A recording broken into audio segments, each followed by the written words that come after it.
mainam na puno na may malalaki at lunti ang dahon, may mga ugat pa at wari bang nabunot mula sa kinatatayuan sa isang malakas na bagyo. Nakasubok na ba kayo ng bagyo? Binagyo na ba kayo? Ha? Nalaglag yung mga puno. Ha? Nagbaha pati. Pati baha. Ay, ako. Ayusin na yung flood control dun sa inyo. Sa video na ito mga idol ay ating makikita at ating mapapanood kung gaano kabait si Pangulong Bongbong Marcos, lalong-lalo na sa mga bata. Bihirang-bihira tayo mga idol na makatagpo ng ganitong klaseng Pangulo, at marahil ang ilan sa inyo ay ngayon lamang nakakita na isang Pangulo na nakakaunawa sa damdamin ng mga kabataan. At may ilan nga mga idol sa mga nag-comment na si Marlene K23760. Sabi niya dito, panoorin nyo ito mabuti sa mga sarado utak na tinatawag na bangag si BBM. Ganyan ba ang bangag? Meron tayong magbisita sa mga bata at nag-explain. Yan po ang sabi ni Ma'am Marlene.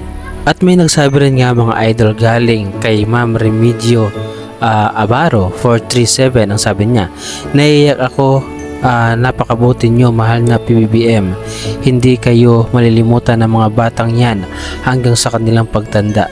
God bless you always, sir.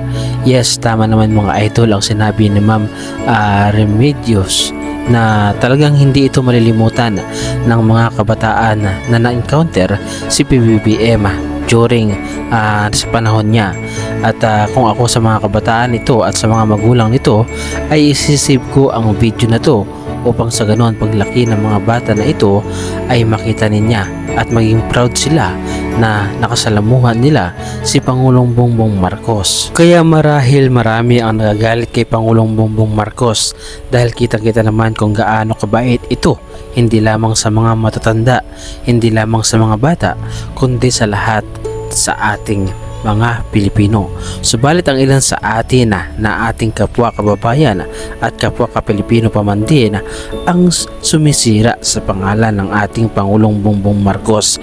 Nakakalungkot man isipin pero ito ang katotohanan na kahit ano pa ang kabutihang gawin ni Pangulong Bongbong Marcos at kahit anong gawin ng administrasyon na kabutihan at pagtulong sa ating mga kababayan ay hindi ito makikita ng mga taong naninira sa kanya, dahil ang tanging nakikita lamang ng mga tao na ayaw kay Pangulong Bongbong Marcos ay ang dungisan ang kanyang pangalan, sabihan at siraan at sabihan ng mga kung ano-anong masasamang salita, katulad na lamang nga mga idol na bangag, adik at kung ano-ano pa. At alam ninyo mga idol yan dahil kayo mismo ang nakakapanood sa mga DDS na nagsasabi ng mga katagang iyan.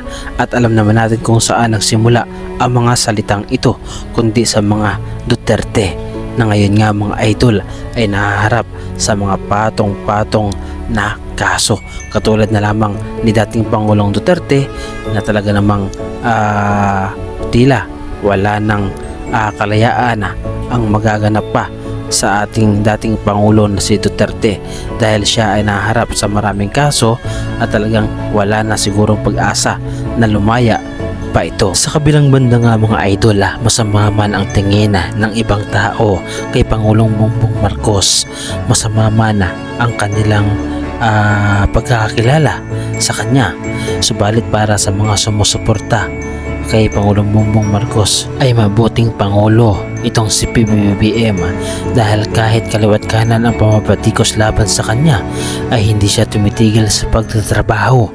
At kahit siya na nga mga idol ang nagbunyag ng katiwalaan ng flood control sa ating bansa, ay talaga namang siya pa ang sinisi ng ilan sa atin. Kung kayo ang tatanungin mga idol, si Pangulong Bongbong Marcos ba ay masamang tao? Nakikitaan nyo ba sila o nakikitaan mo ba siya ng sintomas ng isang birdugo? Para sa akin mga idol, si Pangulong Bongbong Marcos ay isang tapat at mabuting pangulo ng ating bansa. hindi man niya ipinapakita ang kanyang tapang sa pamamagitan ng pagsagot sa kaliwat kanang pamabatikos sa kanya. Subalit sa pagpapakita ng kanyang katapangan, kanyang katapatan sa pagtatrabaho at sa pagsugpo ng korupsyon at sa pagsugpo ng mga ilegal na droga sa tahimik na paraan, ay dito pa lamang natin makikita na siya ay isang tapat na pangulo ng ating bansa na hindi na kailangan pa ng dahas upang masugpo ang problema ng ating bansa. Kung ikaw ay isang solid supporters ng ating Pangulong Bongbong Marcos, kaya mo ba siyang ipagtanggol laban sa mga maduming taktika ng mga DDS at ng mga Duterte? Sa inyong palagay mga idol, kaya ba natin siyang ipaglaban? Ibahagi niyo naman mga idol ang inyong komento at opinyon sa ating comment section.